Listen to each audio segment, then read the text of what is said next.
Breaking news here in college football. Georgia quarterback Jaden Rashada has sued Florida head coach Billy Napier, a top Gators booster, and a former football staffer over a failed NIL deal. In a lawsuit filed today, Rashada claims they defrauded him out of a promised $13.85 million in NIL.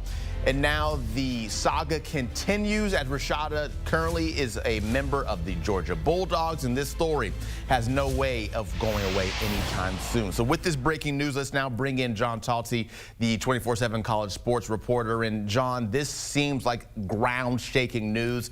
What do you make of this, your initial reaction hearing that a lawsuit's now been filed?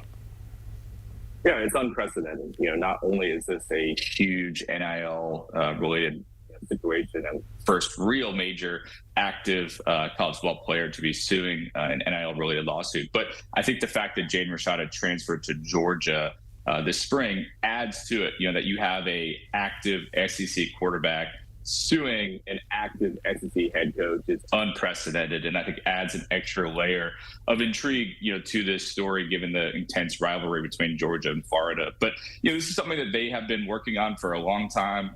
This was a huge story when it initially came out in January 2023, when Jaden Rashada ultimately was released from his letter of intent at Florida. There were multiple big national stories that came out around that time. And Rashada and his team were kind of biding their time. They were considering all their options. And this is something, this legal option that they're taking today, they've been working on really since January 2023. And, there's some ups and downs along the way and some questions about where they were going to go on it. But it's been a long time in the making to finally file this lawsuit today against Billy Napier, Hugh Hathcock, and then Marcus Castro-Walker. Do you think there are true legs to this? And I, of course, have bias when I ask this question because I am a Florida alum and I'm very familiar with how this whole situation has played out. Where do you see this going? Yeah, I think there's a lot of, big questions that I think come from this. I think one of the big ones is, and this as a Florida grad, is that, Billy Napier enters into this season on shaky ground. A lot of people believe it to be a really must-win season for him. And I think it's going to be really interesting to see how Florida handles this moving forward. We reached out to them for a comment once the lawsuit was filed. We haven't heard back yet. But I think whether Florida decides to defend Billy Napier or kind of leaves him out on his own will be telling, especially for his kind of future job status. But beyond that, talking to the people around Jaden Rashada, this is something that I think he's hopeful that him kind of being out in front will lead other players who maybe have not gotten the NIL money that they've been promised to maybe come out and be willing to, whether it's sue or even just speak out, because this is something that I think has impacted a lot of players where they are promised something, they get on campus and they don't get what's promised, and there's really no recourse for them to get the money they were promised. And so this is a major action to kind of fight back against that. And I'm very curious to see whether other athletes come forward now that Rashada is kind of being a leading voice. So when you look at it from Rashada's standpoint and now being with Kirby-Spartan, being from Georgia, do you think this affects his standing at all with the program and what he's trying to do as a college football player still with his career out in front of him? I don't.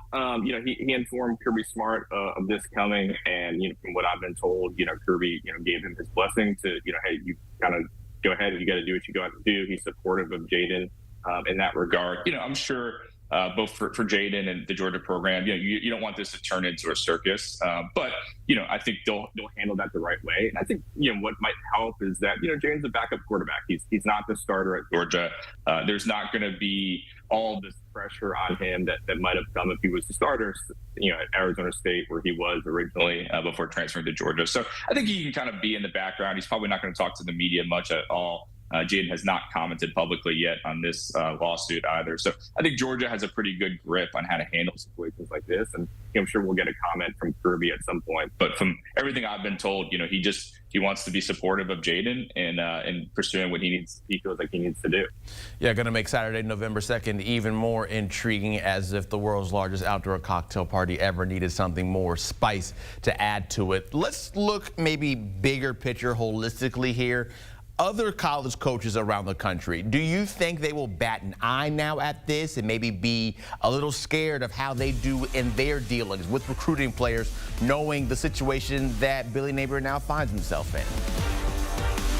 Yeah, I think what's interesting is that, this comes in a time where, coaches and collectives and boosters were really not allowed to have involvement in these kind of situations. And we saw Florida State, get in trouble for some of the things that, to a much lesser extent, of course, but some of the things that we're seeing in this lawsuit, Florida State got in trouble for. Now, what's interesting is that in between this happening and this lawsuit being filed, you had the Tennessee and Virginia versus NCAA lawsuit, in which a judge granted an injunction that essentially bars the NCAA from really pursuing, from an enforcement standpoint, NIL-related violations. So, in the last, 5-6 months, I guess, since that happened, I think we've seen coaches and collectives being willing to be more active and more involved in that process. So it'll be interesting to see. I'm sure there's probably some people that are scared about what's to possibly come, but I do think that we're in a bit of a more open environment where people feel a bit more comfortable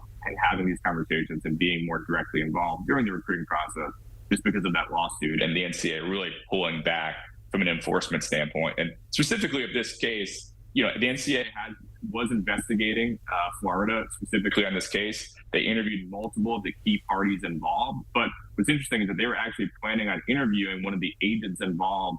I think it was a couple days after that lawsuit. They ended up canceling that interview and have essentially backed off of this investigation since. So as it stands right now, the NCAA is really not pursuing these kind of cases from an enforcement standpoint.